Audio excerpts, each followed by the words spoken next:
Hi, I'm Mike Morales. You're watching Sipping Off the Cuff on TequilaAficionado.com. That's part of Tequila Aficionado Media. I am here in San Antonio, and that gentleman over there, Rick Levy in San Diego. Rick and I, we were lost up until the last episode. We were lost because we have been We're out of tasting. our element to begin with. Yeah, we're fish out of water tonight because we're tasting Sierra del Norte. I hope I'm pronouncing it right. Sierra Norte is what it says here, but I think it's Sierra del Norte whiskeys. And the interesting thing, there's two interesting things about that. This is whiskey made in Oaxaca, and it is being produced by Doug French, who makes Scorpion Mezcal. Who knew, right?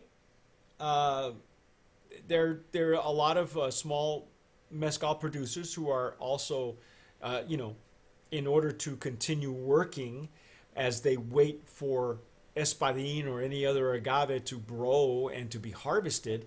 In the meantime, they're making whiskeys, and Doug is using heirloom corn. So first off, we've tried the yellow corn, which I liked because I could actually taste the corn. We've tried white corn, which is very hearty. And now tonight, we've got black corn. Makes me feel like a pirate. I don't know why. Just,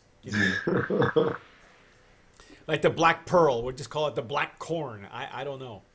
Now, I'm using a Glencairn. This is the three glasses that I'm using are all Glencairns, and Rick is using a combination of Glencairn, and I believe you're using a Stossel nosing glass as well. So this one is considered a Canadian blended whiskey glass.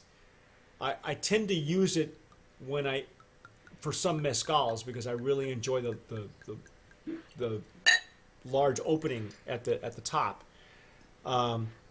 These whiskeys are coming in at 45 ABV, so they're a higher proof. They're even higher proof than his mezcals, because Doug French distills his mezcals at 40 ABV. So this is a dark corn. This is a black corn. Black corn whiskey.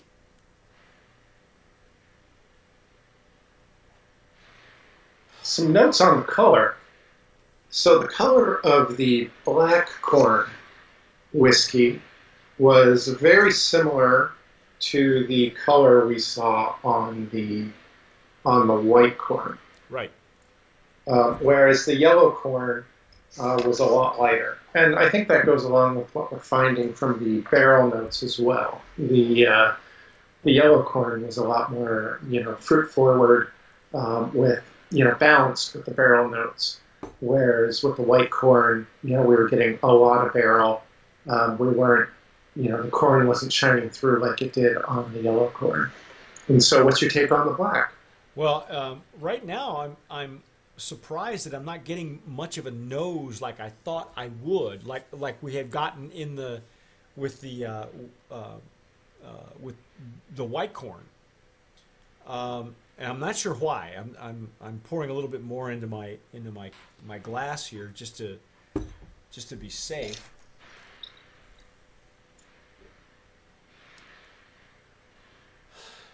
Yeah, I'm getting some good notes off my malt glass.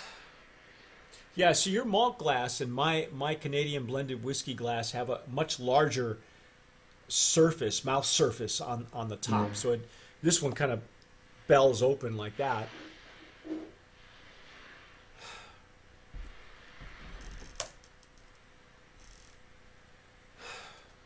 Getting toasted notes. A little bit of coffee again from the barrel. I'm getting a And little alcohol, not a whole a lot little of bit of alcohol. cherry down in there. Can you find the cherry? Can I find the? Hey, wait a minute. We still have That's a to little put too this much in the information, outtakes. pal. Yeah, I think the flavor notes say that there's some sort of like dried cherries or maraschino cherries. Maraschino and banana peel. Well, now, see, the banana peel, the plantain, which also considered banana. I make puerco pibil. You may have seen that video where I make it. And I wrap it in banana leaves. Those are either banana leaves or plantain leaves, which is a little less sweeter. Now, see, I'm getting a lot more, and I'm not even sure if this is wood or if this is the corn,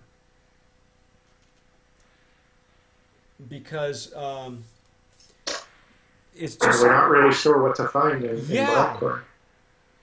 I'm, the flavor notes. This is still, this is kind of a pilot program for Doug French, so it's open to discovery.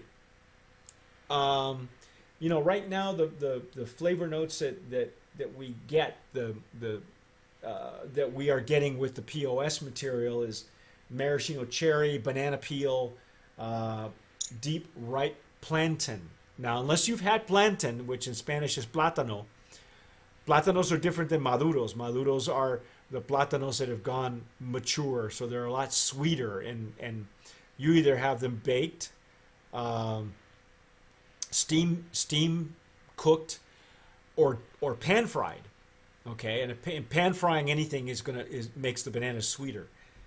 But when they say plantain, I think it's more green. It's more more toward the steamed or the baked, or even fresh for that matter. And it's not as sweet as a banana. For those of you who have had plantain before, you know what I'm talking about. Well, for the gringos out there, you can kind of think of plantain as a kind of a cross between banana and potato. Yeah, exactly.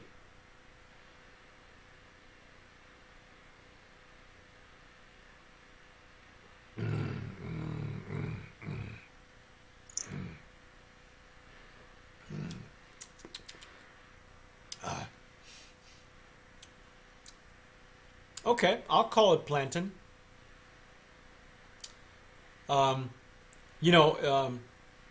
Whereas with the white corn, we got more of the apple or pear.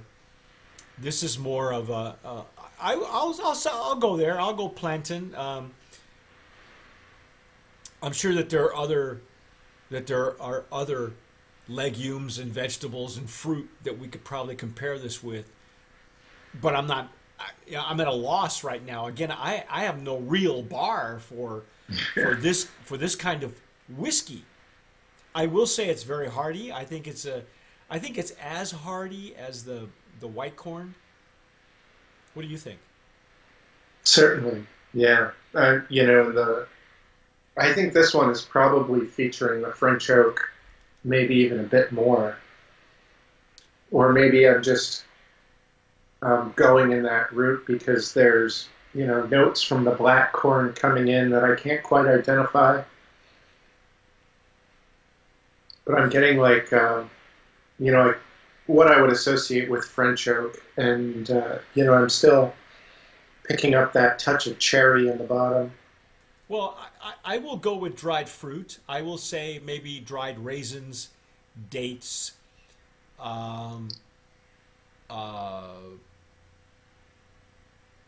raisins, dried cherries, for instance. Not as sweet though. Just dry. Sometimes like with an extra añejo, we'll get those notes, but then you'll get the sweetness to go with it. We're not getting sweetness here. Not even from the French oak, surprisingly. I get more of it's got more of that hearty finish that the white corn had. Mm-hmm. I'm not sure whose notes these are, because again, this is POS that the Scorpion folks sent to us. Did you see the notes on the finish? Yeah. You want to read them or should I? All right. Wedding cake with almond vanilla icing. I don't know about you folks. I've had a lot of wedding cake. Never tasted like this.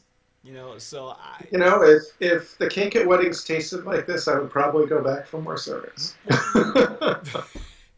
My last cake my last cake that I remember eating was a tiramisu. So this is more, it's and the folks that made that cake made it with actual coffee. That was the secret, making it with coffee. So this is more of a coffee, tobacco, leather, bitter chocolate finish. And I think I will go there. I Well, will. no, I'm getting just a touch of vanilla, very subtle vanilla. See, I may have to spend more time with it because I'm not getting it. I think, I think I'll agree with them on the almond vanilla icing. The nutty flavors you would get from the barrel, along with some vanilla. And, there's a little bit of sweetness on the finish. On the back end, right?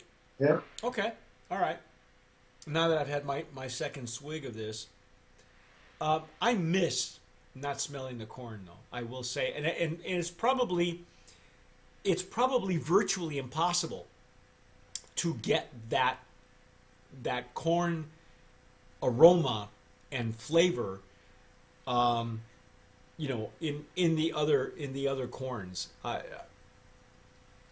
It may be the every batch is going to be different too. Doug French is a small batch distiller. The next batch could be completely out of left field. I don't know.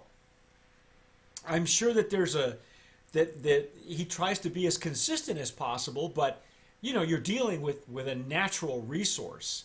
You're dealing with a heirloom corn, so it's not. And this is a new product as well, right? Yeah. It's not GMO like what probably some of the whiskeys are being made with now. This is more natural, so of course it's going to taste different every time. And these are at 40 ABV. 45. 45. I'm sorry. 40 is what he makes his mezcals with. Yeah. And just to be upfront here, it's 85% heritage corn and 15% malted barley. So that's how Doug French is distilling this product. And let's see. It supports and provides jobs for a vulnerable section of local population, especially single mothers. I did not know that. The corn used in the process is native heritage corn that has been passed down from generation to generation. Most of the corn varieties are in danger of extinction. And Sierra Norte whiskey helps to preserve these non-GMO seeds of traditional corn by keeping alive the native cultures and traditions while helping to revive the domestic economy for farmers. And as you said in the earlier segments, Oaxaca is the cradle for maize. It's the cradle of maize. Look it up. It is true. It was one of those things that was not brought over by the Spanish. The Europeans didn't bring corn. They brought horses and maybe distillation, but they didn't bring corn. All right, and so, hats off to Doug French for this is. I like it. I have to say that the white corn is my favorite. You tell us if you've had this product or you're really seriously considering, delving into Oaxacan whiskeys. Say that 5 times real fast after a few shots. Tell us what you think. I think if I had to compare the three, Rick, I would go. The yellow corn was more like a blended Canadian whiskey to me because it was very light. It was an easy sipper. The second one was the white corn. I thought it was of the three. I think it's the most full-bodied, really enjoyable. I think it's a great cigar tequila or cigar whiskey or after dinner whiskey. And this one, what do you think? Do you think cocktails? I think this one for me is probably, like if we think of the black corn and the yellow corn as bookends, Mm-hmm.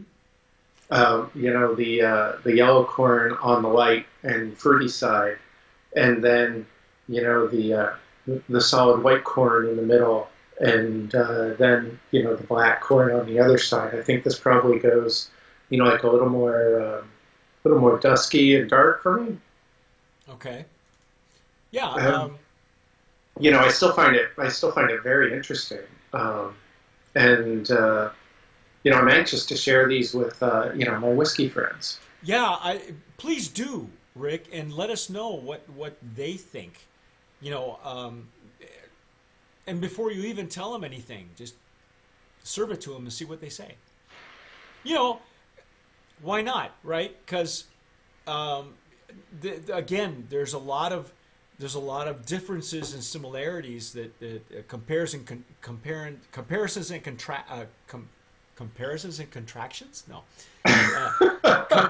comparisons and contrasts that Doug is doing here. He's playing with our heads and he's playing with our palates. Because Which way is up, Doug? yeah, first he comes in at 45 ABV, when most whiskeys are, the general population drinks it at 80 proof, 40 ABV.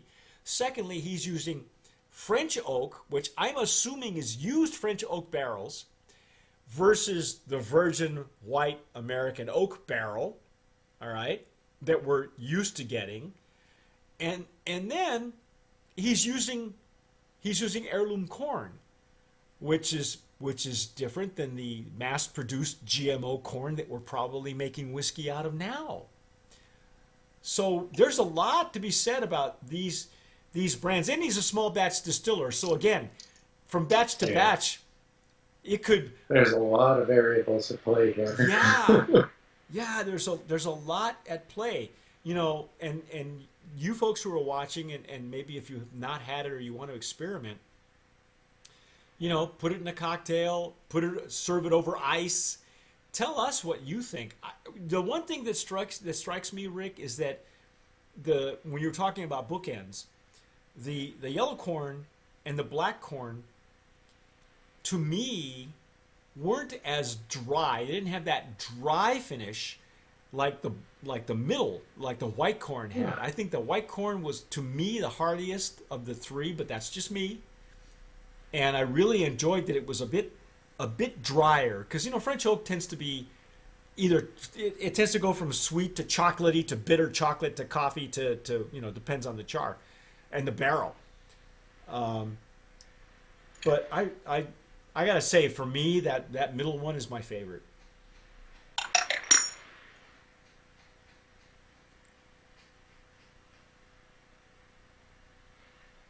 Yeah, and now that it's opening up, I get a little bit more of the plantain, what they were going for. It's a much greener smell, banana peel or plantain. It's a much greener smell than the apple or the pear that you were getting in the previous iteration.